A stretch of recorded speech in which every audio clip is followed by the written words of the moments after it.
alpha decay. The spontaneous emission of an alpha particle from a radioactive nucleus is called alpha decay. The process of alpha decay is written as ZXA. This is the reactant in the reaction, and alpha decay equals to Y Z minus 2 Ya minus 4 plus 2 He4. This is the alpha particle. This is called parent nucleus and this is called daughter nucleus, and it is the product. For example, Beryllium-U 238 after alpha decay changes into 90 thorium 234 plus 2 He4, 94 Pu 242, 19 U 238 plus 2 He4, and radium Ra 88 226, 86 Rn 222 plus 2 He4. These are the example of alpha decay. Now Q value of disintegration energy of nuclear reaction. The energy observed or released during nuclear reaction is known as Q value of nuclear reaction. It is also defined as the difference between the mass of reactant and the mass of product. The Q value of an alpha decay can be expressed as Q equals to mass of X minus mass of Y minus mass of He under bracket into C square. This energy is shared by the daughter nucleus Z minus 2Y A minus 4 and the alpha particle 2He4 in the form of kinetic energy.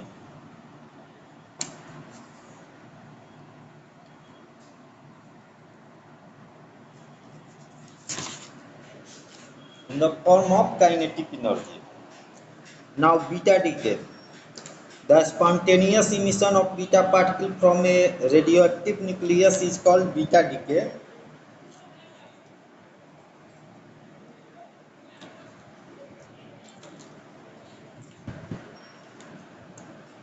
In this event, electron is emitted from nucleus. It happens due to change of neutron into proton, electron and antineutrino. That is ZXA.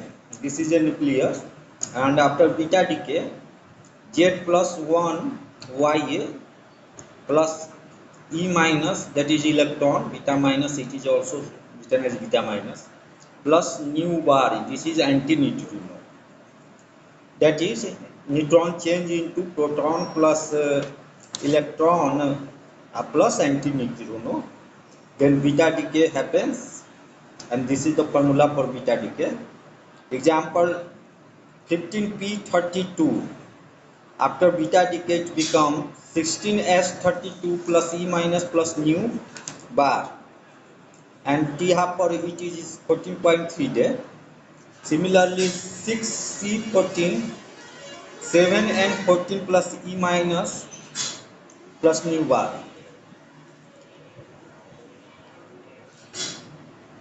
Now beta plus decay.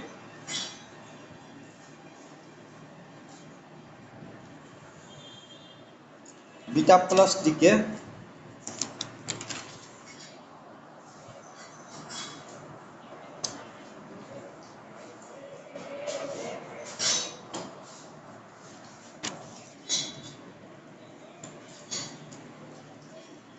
In this event, positron, that is plus, is emitted from the nucleus. It happens due to the change of proton into neutron, positron and neutrino. Thus ZXA after beta plus decay, Z minus AYA plus E plus, that is beta plus nu. Here nu is the neutrino.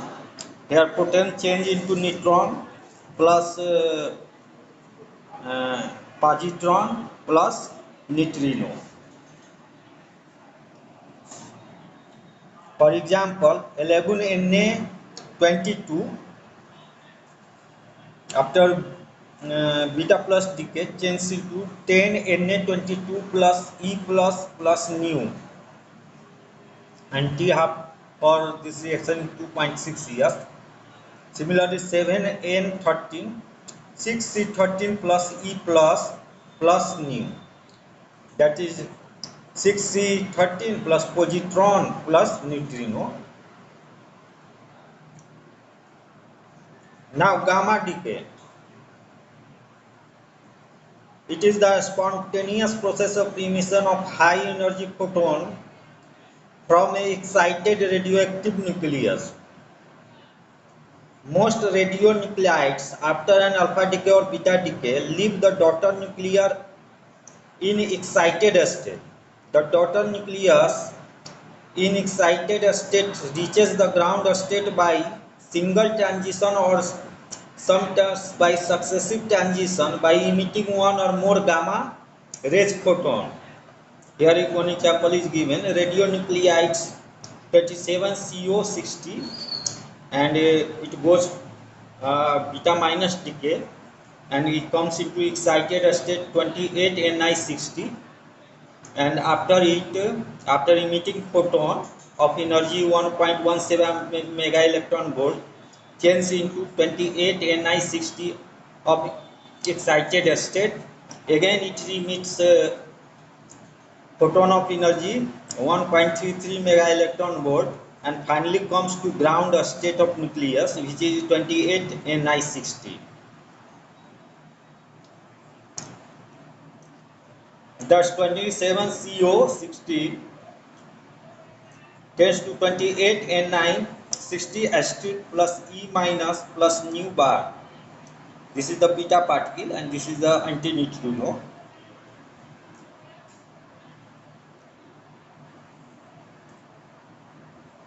That is first transition 28Ni60 28Ni60 plus gamma rays, and second transition 28Ni60 plus gamma ray.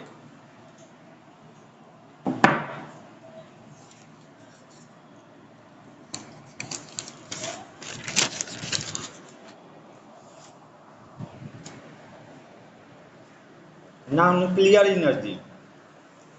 The energy obtained due to fission and fusion nuclear reaction is called nuclear energy.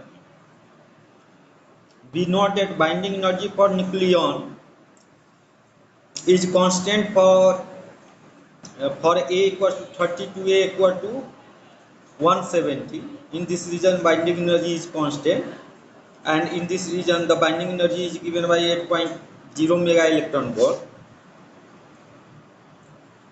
Now for A less than 30 and A greater than 170,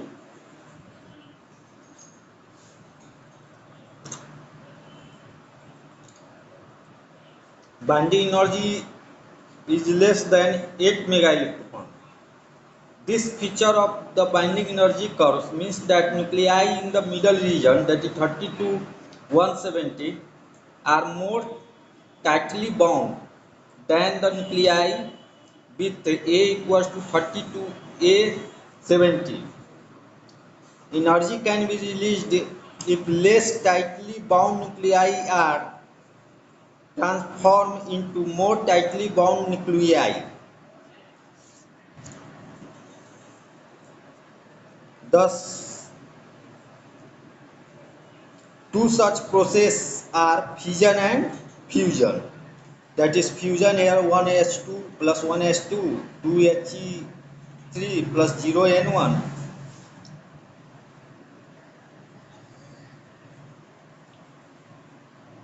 And fission is X240, Y120 plus Y120. This is example. Now nuclear fission. It is the process in which a heavy nucleus splits into two smaller nuclei with liberation of energy.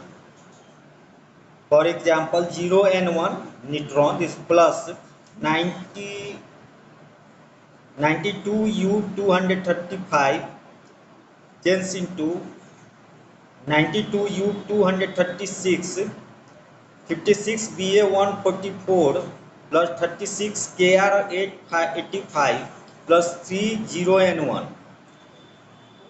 That is when slow neutron strikes the 92 this nucleus, and this is called thermal neutron. Then it changes into a highly stable state, unstable state of uranium, this uranium, and it remains only 10 to the power minus 12 second in this state, and then it disintegrates into two nuclei like barium and krypton, releasing 3 neutrons.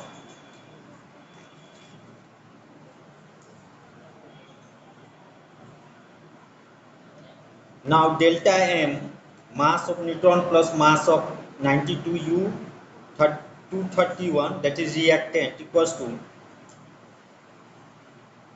this is product, the mass of 56 Ba 144 minus mass of 36 krypton 89 minus 3 into mass of 011.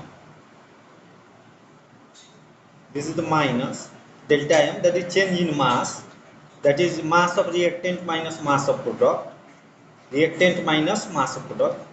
So Q बराबर 0.22 mu equals to 0.22 into 931.5 mega electron volt, equivalent to 206.682 or equivalent to 200 mega electron volt. So Q value is for this reaction is 200 mega electron. Again 0N1 plus 92U 235 change 92U 236 51 SV 133 plus 41 NV 99 plus 4 0N1 plus Q, and 0N1 plus 92U 35 92U 236 XC 54 140 38 SR 94 20N1 plus Q. The fragment nuclei, that is P and Kr, produced in fission is highly neutron rich and unstable and decay until it reaches a stable end products. Now fission chain reaction. An average of 2.5 neutrons are emitted per fission of U 235. Under favorable condition, these neutrons can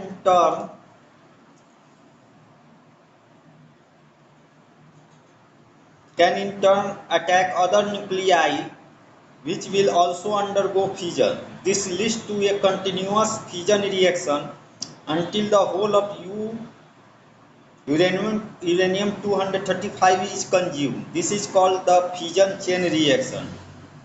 If a chain reaction is not controlled, the energy released go on multiplying, leading to a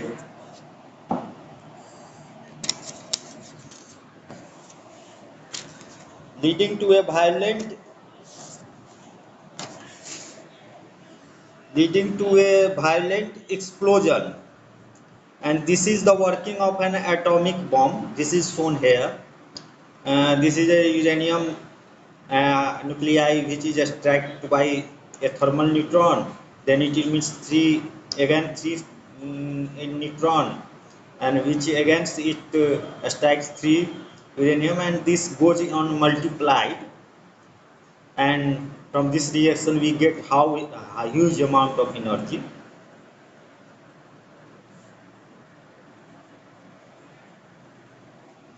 Now neutron multiplication factor. Now neutron multiplication factor K equals to number of neutrons present in one generation divided by number of neutrons in previous generation, or equals to rate of production of neutrons divided by rate of loss of neutrons. 1. If K is greater than 1, that is neutron multiplication factor is greater than 1. This is the condition of supercritical, that is uncontrolled chain reaction. This is the condition for atomic bomb. And if k equals to 1 or slightly greater than 1, critical chain reaction, that is controlled chain reaction, which is used in nuclear power generation. And if k equals to 1, subcritical, in this process the reaction slows down and finally stops. So when we have to stop the nuclear reaction, we have to make it subcritical.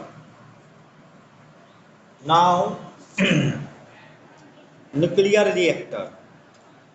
A nuclear reactor is a system designed to control the fission chain reaction.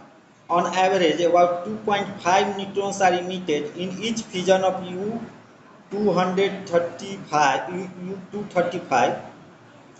If only one of the neutrons emitted in each fission is available to cause further fission, energy will be released at a steady rate and the chain reaction is controlled. Then this will be the principle of nuclear reactor. Now, part of nuclear reactors. This is a schematic diagram of nuclear reactor, and these have different parts. Let's discuss one by one. That is, first is fuel, that is fissionable material.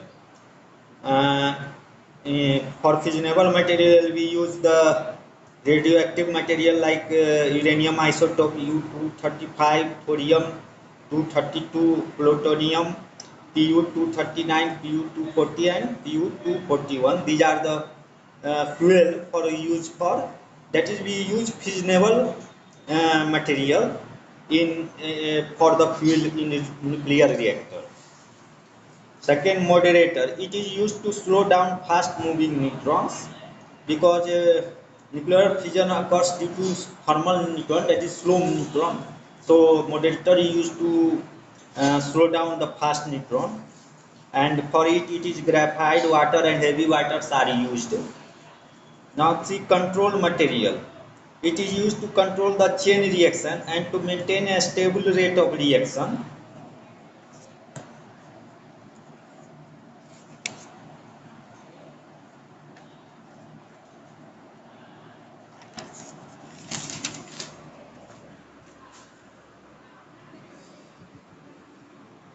Material used for this purpose absorbs the neutrons. Cadmium rod used as control material. Coolant. It is used to control the heat generated due to fission in the reactor. Commonly used coolants are water, carbon dioxide, and nitrogen. Now, protective seal.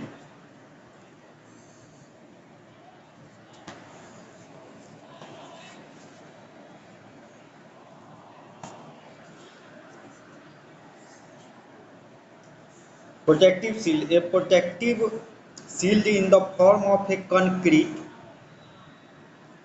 thick wall surrounds the core of the reactors to save the person working around the reactor from the hazardous radiations. Now, nuclear fusion. When two or more light nuclei combine to form a single larger nucleus, enormous amount of energy is released. This process is called fusion. For example, 1H1 plus 1H1, 1H2, deuterium plus E plus, positron plus antineutrino plus 0.4 mega electron volt.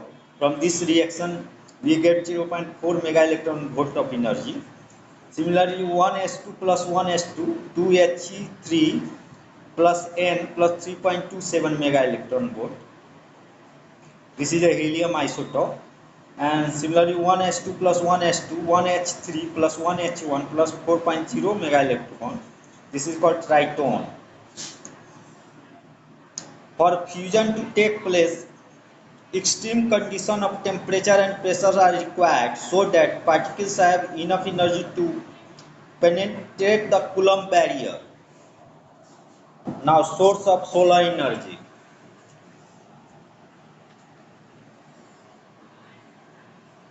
Source of solar energy. The source of energy in sun or other star is the thermal nuclear fusion. The extreme condition of temperature, that is 10 to the power 7 Kelvin of temperature, and pressure is available in the core of stars including sun. Now there are many cycles occurring in the stars. Let's discuss one by one. Proton-proton cycle. The fusion reaction in the sun is a multi-step process in which hydrogen changes into helium, hydrogen being the fuel and helium the acid. The proton-proton cycle by which this occurs can be represented as follows: 1h1 plus 1h1, 1h2 plus E plus nu plus 0.42 mega electron volt, and E plus E minus test gives gamma plus 1.02 mega electron volt, and 1h2 plus 1h1 tends to 2he3 plus gamma plus 5.49 mega electron volt, 2he3 plus 2he3 2he4 plus 1h1 plus 1h1 plus 12.86 mega electron volt. First three reactions occurs twice and combine with fourth reaction to complete the cycle. Thus 2 1h1 plus 2 1h1, 2 1h2 plus 2e plus 0.84 mega electron volt, 2e plus 2e minus, 2 gamma plus 2.04 mega electron volt, and 2 into 1 H2 plus 2 into 1 H1 plus 2 into 2 He3 plus 2 gamma plus 10.98 electron volt, 2 He plus 2 He tends to 2 He4 plus 1 H1 plus 1 H1 plus 12.86 mega electron volt. Combining this and solving, we get finally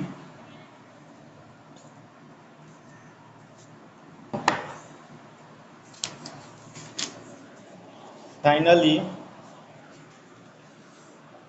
4 1h1 plus 2e minus 2he plus 2 nu plus 6 gamma plus 26.72 mega electron volt, or 4 1h1 plus 4 e minus 2he plus 2e minus plus 2 nu plus 6 gamma plus 26.7 mega electron volt.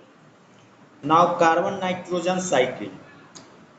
6C12 plus 1H1, 7N13 plus Q1, 7N13 plus 6C13 plus E plus nu, 6C13 plus 1H1 tends to 7N14 plus Q2, again 7N40 plus 1H1, 8O15 plus Q3, and 8O15 tends to 7N15 plus E plus nu, and 7N15 plus 1H1 tends to 6C12 plus 2He4.